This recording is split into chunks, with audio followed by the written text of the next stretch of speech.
1860 से जो कानून था इसकी जगह बीएनएस भारतीय न्याय संहिता आएगी। क्रिमिनल प्रोसीजर कोड जिसको सीआरपीसी कहते थे, जो 1898 से अमल में था, इसकी जगह भारतीय नागरिक सुरक्षा संहिता बीएनएस आएंगे।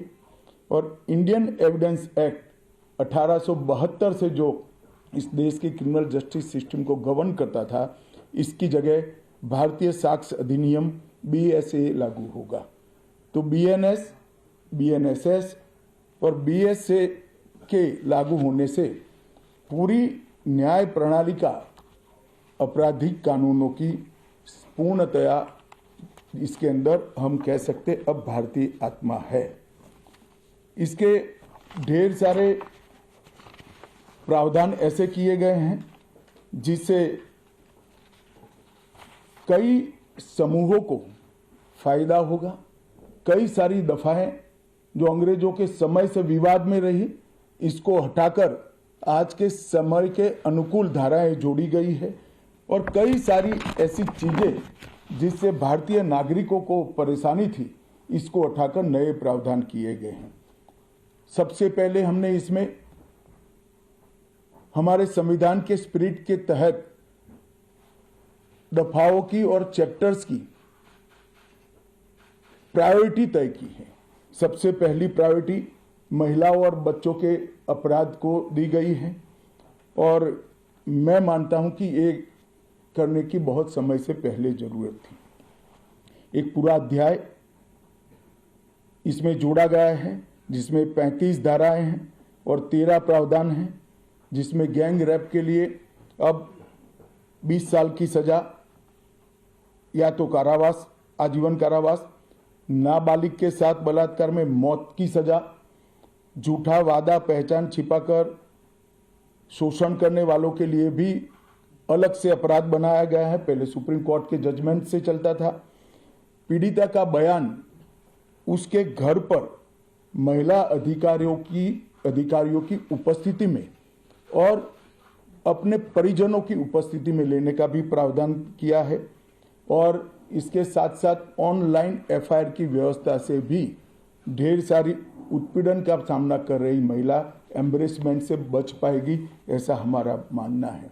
सालों से देश भर में मॉब लिंचिंग के अपराध के लिए कानून में कोई प्रावधान नहीं था। प्रावधान करने की मांग होती थी। पहली बार मॉब लिंचिंग को परिभाषित किया गया है।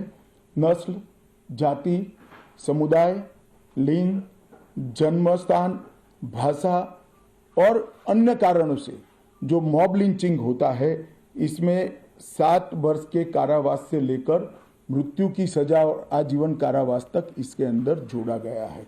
तो एक बहुत बड़े समय से जो मांग थी वो पूरी होने जा रही है। राजद्रोह एक ऐसा कानून था जो अंग्रेजों ने अपने शासन की रक्षा के लिए बनाया। चाहे महात्मा गांधी हो, चाहे तिलक महाराज हो, चाहे सरदार पटेल हो, सभी लोग यही कानून के तहत 6-6 साल की सजा काटे थे। इसी कानून के तहत केसरी पर प्रतिबंध लगाया गया था।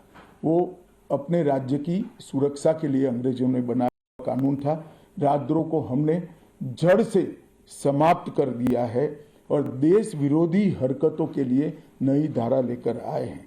पहले सरकार के खिलाफ स्टेटमेंट देना गुनाह था, अब भारत की एकता और अखंडता को क्षतिग्रस्त करने के लिए ये कानून अमल में आएगा। तो आज़ादी के इतने सालों के बाद ये कानून में बदलाव हुआ है, जो एक बहुत बड़ा परिचायक है हमारे संविधान के स्पिरिट का।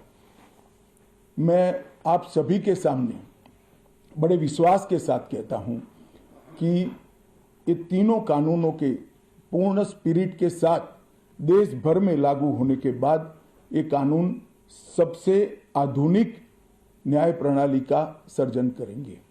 टेक्नोलॉजी को हमने न केवल अपनाया है, आने वाले 50 सालों तक टेक्नोलॉजी में जो भी अनुसंधान होने की संभावनाएं हैं, इस सबको कानून के अंदर हमने व्याख्या के तौर पर समाहित किया है, जैसे आने वाले समय में भी जो अनुसंधान होंगे वो व्याख्यायित किए गए।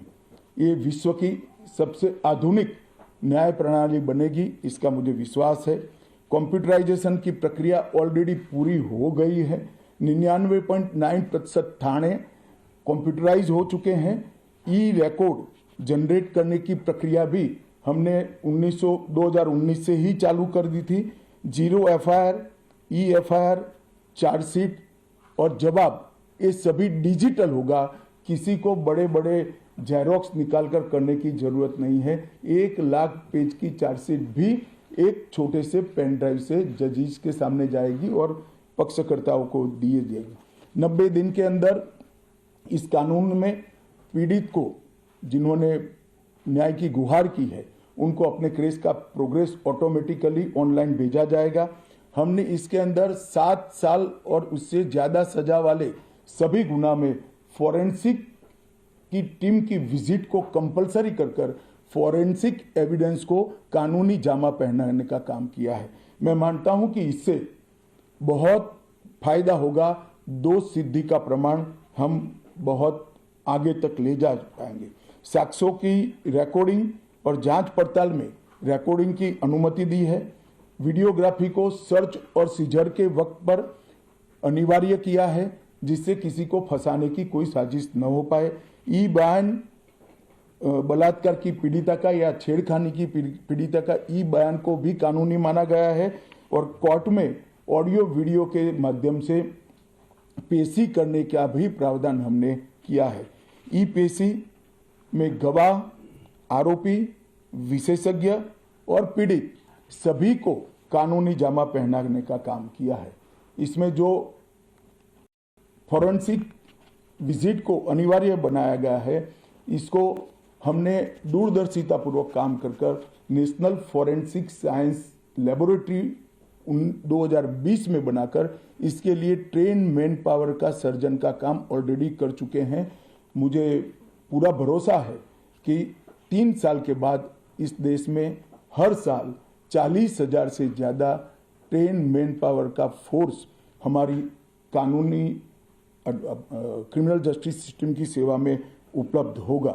कमीशन का रेशियो इसके माध्यम से 90% तक ले जाने का हमने प्रावधान किया है और फॉरेंसिक इंफ्रास्ट्रक्चर को बढ़ाने के लिए अभी हमारी कैबिनेट ने निर्णय किया है और 9 राज्यों में फॉरेंसिक साइंस यूनिवर्सिटी के कैंपस खोले जाएंगे और 6 सेंट्रल फॉरेंसिक लेबोरेटरीज को भी हमने करा है।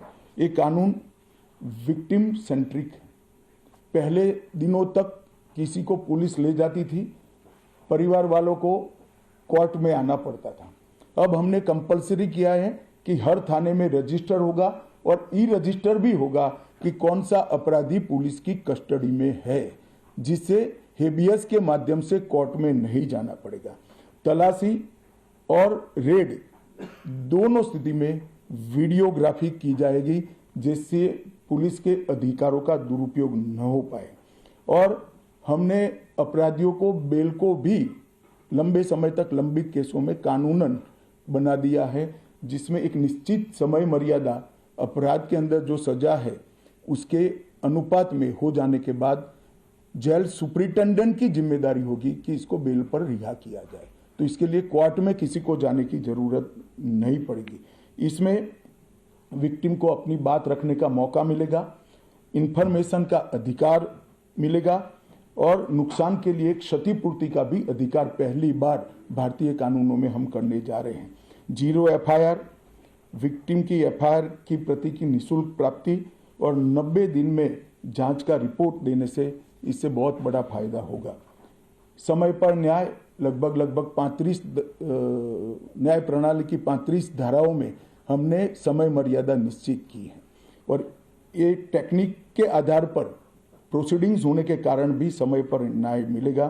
3 दिन में एफआईआर दर्ज करनी है, 7 दिन के भीतर जांच रिपोर्ट पीड़िता के सार्वजनिक करनी है, 60 दिन के अंदर ही अपराध तय करने हैं और घोषित अपराधियों के खिलाफ 90 दिन के अंदर मुकदमा कायम करना है और आपराधिक मामलों में मुकदमे की सुनवाई के बाद ज़्यादा से ज़्यादा 45 दिन के अंदर जजमेंट की घोषणा करनी है। तो कई जगह पे हमने समय को कम कर बाध्य कर हमने जल्दी से न्याय मिल पाए इस दिशा में काम किया है।